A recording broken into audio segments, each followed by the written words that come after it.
Salut, je m'appelle Joshua Martin, j'expose en ce moment à la Maison de la Poésie au Figuier Pourpre à Avignon. Je suis dessinateur, peintre et auteur, et je vais vous parler rapidement de comment j'en suis venu aujourd'hui à peindre.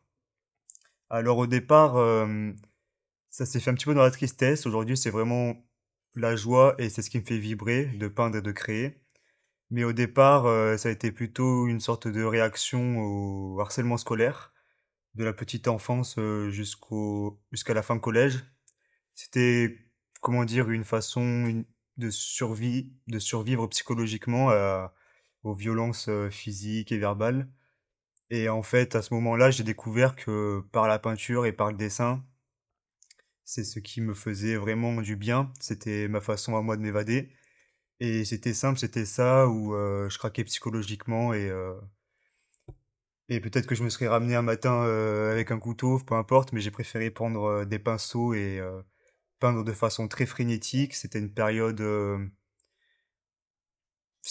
picturale très noire, très monstrueuse. C'était des monstres, c'était des morts, en fait, j'ai simplement rajouté une couche d'horreur sur le monde parce que je partageais déjà mon travail sur Internet à ce moment-là. Et puis finalement, avec l'insistance de ma mère, j'ai pris des cours de dessin et de peinture dans une MJC à Port-les-Valence avec un professeur fantastique qui m'a enrichi spirituellement, techniquement, culturellement. C'était vraiment une ouverture de mon champ de vision. Et puis là, j'ai découvert qu'il n'y avait pas que les monstres et qu'il y avait pas que l'extériorisation d'émotions négatives.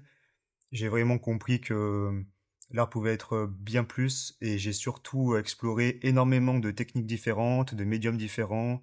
J'ai peint avec tous les outils possibles et inimaginables.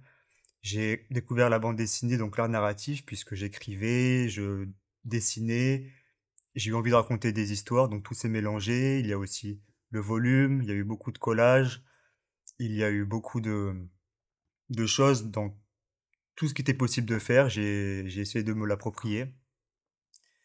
Et puis, cette période-là, du coup, je découvre tout ça est raconté dans mon dernier livre que j'ai auto-édité qui s'appelle Je ne suis qu'un os, donc qui parle du harcèlement scolaire et qui parle de tout simplement la genèse de mon petit monde.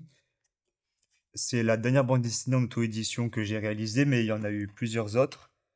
Et le but à terme, c'est vraiment de réussir à être édité pour de vrai. Donc je travaille actuellement sur un projet qui est beaucoup plus ouvert, beaucoup plus coloré. En fait, l'étrangeté et le côté un petit peu glauque, mais ça reste dans le sens poétique du terme. C'est-à-dire que maintenant, je cherche à faire quelque chose qui fasse du bien, je cherche quelque chose de plus nuancé, quelque chose de beaucoup plus ouvert, et surtout, je cherche à rajouter une couche sur le monde qui soit un peu plus joyeuse.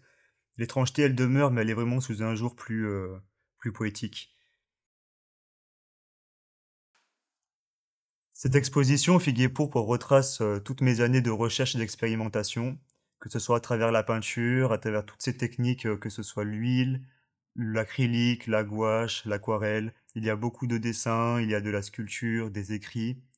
C'est vraiment l'occasion pour moi de faire un point sur où est-ce que j'en suis artistiquement. C'est une manière de voir sur les murs, parce que normalement c'est tout entassé chez moi dans un coin. Là, ça me permet de voir où j'en suis, ça me permet de me rendre compte que je veux aller vers quelque chose de plus positif, de plus coloré, de plus joyeux, même si l'étrangeté restera toujours présente. Et on m'a demandé pourquoi cette exposition s'appelait La Moisson. C'est comme si je récoltais les graines que j'avais semées, car finalement je suis sur place, ça me permet d'échanger avec les gens. C'est des moments précieux qui me permettront de nourrir les choses à venir. Donc n'hésitez pas à venir me voir au Figuier Pourpre pendant tout le mois de novembre. Et puis vive l'art.